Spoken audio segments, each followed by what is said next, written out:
Midi Libre, en direct, au cœur de l'événement.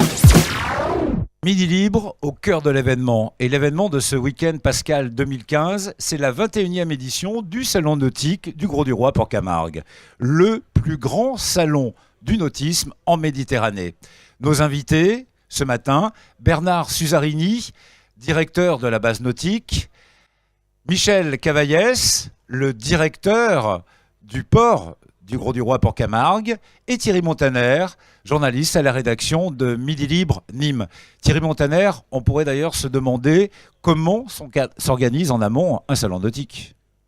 Moi, je me le demandais, mais je vais le demander à M. Cavaillès. Surtout, comment on arrive à insérer un tel salon dans un port qui, aussi grand soit-il, me paraissait déjà plein comme un œuf. Alors, comment fait-on ? Le Port-Camargue, c'est sûr, est plein quasiment toute l'année. On anticipe, voilà, on réserve un certain nombre de places. En gros, pour organiser le salon, il nous faut 400 places. Et on est obligé de demander à des gens de quitter momentanément le port pour pouvoir libérer les places. Et puis après... Le font volontiers ? On essaie de trouver des solutions. Voilà, on essaie toujours de trouver la bonne solution qui va à tous les plaisanciers, petits bateaux, grands bateaux, pour qu'on puisse libérer les places et organiser cette magnifique manifestation. J'imagine que c'est pas une mince affaire, Michel Cavaillès. 20% des anneaux français sont ici, en région Languedoc-Roussillon, et Port-Camargue est le plus grand port de plaisance européen. On est le plus grand port de plaisance d'Europe, on a 5000 places. Le second, ce sont nos amis de La Rochelle, le port des Minimes, avec 4800 places. Et ce salon, pour nous, c'est une fierté, bien entendu, parce qu'on est le plus grand de Méditerranée, le second du bateau d'occasion au niveau national.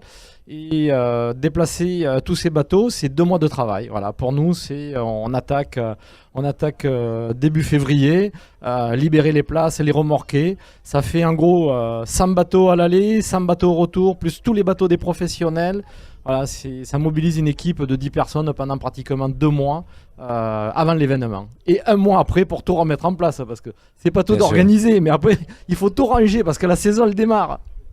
Beaucoup d'efforts. Donc, Bernard Susarini, vous êtes le responsable de la base nautique. Alors, une fois que le salon est ouvert, quels sont les types de bateaux que nous retrouvons ici en place, à quai et à flot ? Tout type de bateaux, des bateaux qui appartiennent à des privés qui revendent, des bateaux qui sont revendus par des professionnels. Et on va trouver du bateau à moteur, du bateau à voile essentiellement, qui sont à disposition du public, qui peut voir ces bateaux, rêver un petit peu, se dire, voilà, avec ce type de bateau, je peux aller au Baléares, je peux faire ça. Avec l'autre, on peut aller à la pêche, satisfaire toute la famille, le papy, les petits-enfants, la maman qui veut aussi bronzer l'après-midi et doigts de pied en éventail dans la baie. Ça, c'est fabuleux. Donc, on trouve vraiment pour tout son bonheur. Des bateaux récents et des bateaux plus anciens. Je crois que la plus vieille unité qui est présente aujourd'hui sur cette 21e édition date de 1903. 1903, oui, c'est un très très vieux bateau qui a été remis au goût du jour. Il y a des bateaux qui sont fort bien entretenus. Aujourd'hui, on a des bateaux en bois qui continuent à naviguer, puisqu'il y a des courses qui sont faites même que pour ces bateaux, et les gens les adorent les remettre en état. Sinon, la majorité du temps maintenant, c'est du bateau qui est en plastique, composite. Thierry Montaner. Alors, j'avais l'impression, moi, en arrivant ici, que le nautisme se démocratise un petit peu. C'est mon sujet, d'ailleurs, à paraître demain dans Midi Libre.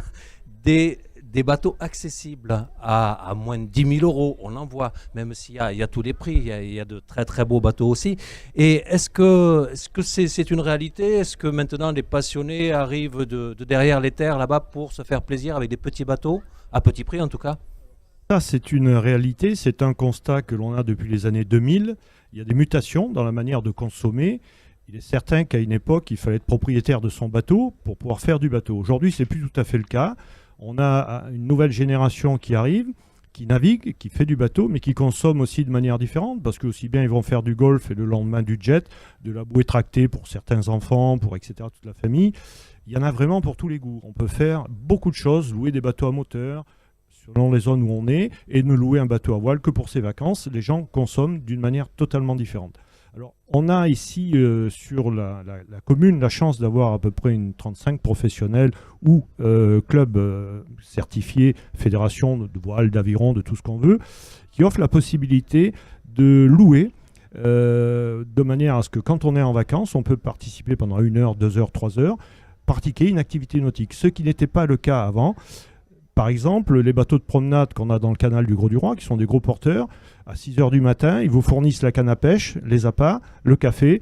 Vous partez, ils vous amènent sur un endroit de pêche et vous pouvez pêcher toute la famille pour pas très très cher. Et donc vous revenez, vous avez fait une partie de pêche. Alors, est-ce que certaines familles s'installent à demeure sur un bateau pour y vivre en résidence principale, voire secondaire, mais principale? Alors, c'est une tendance d'abord d'avoir des bateaux de plus en plus confortables et habitables pour y vivre les week-ends, les vacances, y venir plus souvent, mais en résidence principale, non. La vie est mal foutue. Quand on est jeune, on devrait avoir de l'argent et pas travailler et un bateau. Hélas, il faut quand même encore continuer, lorsqu'on a des bateaux quand même d'une certaine importance, pour pouvoir en profiter, il faut quand même encore continuer à travailler ou alors être à la retraite, bien entendu. Oui, mais ça n'empêche pas de s'installer sur un bateau et d'avoir un job. Oui, mais là, c'est quand même autre chose. Le directeur du port va vous répondre parce qu'il y a des règles. Ah, voilà, quelles sont les règles alors? Oui, alors on a une centaine de familles quand même qui vivent à bord des bateaux sur Port-Camargue et la règle c'est tout simplement d'être déclaré résident. Voilà, c'est l'obligation, c'est de se déclarer comme résident. De ce fait, nous on offre des services, bien entendu. En particulier le courrier, c'est tout simple, mais bon, il faut l'assurer. Et ce sont nos clients favoris parce qu'ils sont là toute l'année. On les croise régulièrement sur les pontons. Les enfants quittent le bateau le matin pour aller à l'école. Voilà, il y a toute une vie qui est importante sur le port également. Hein. Et ça se développe, ça, il y en a de plus en plus ou c'est? Non, je pense que c'est très marginal. franchement, oui, ça reste assez marginal. Je vous ai dit une centaine de familles il y a 2760 bateaux dans le port public, puisque dans les marinas, le problème ne se pose pas. Les gens sont propriétaires de leur habitation. Mais dans le port public, 2760 bateaux, une centaine de familles, voilà, c'est 5%. Ça reste minime. Donc des familles qui travaillent et qui ont fait ce choix de vie, quoi. Les deux, on a des retraités, bien sûr, retraités et puis aussi. aussi des familles, tout à fait, des familles qui ont fait ce choix de vivre sur un bateau, plutôt sur des grosses unités confortables quand même. Oui, de type... Des bateaux de 14-15 mètres. Hein. Voilà, où il y a tout le confort. Où il y a tout le confort, exactement. On évoquait les familles. Les familles sont nombreuses à venir nous rejoindre ce week-end de Pâques, ici pour découvrir ce salon nautique. Mais trouve-t-on que des bateaux sur le site du salon ou y a-t-il d'autres propositions qui sont faites aux visiteurs?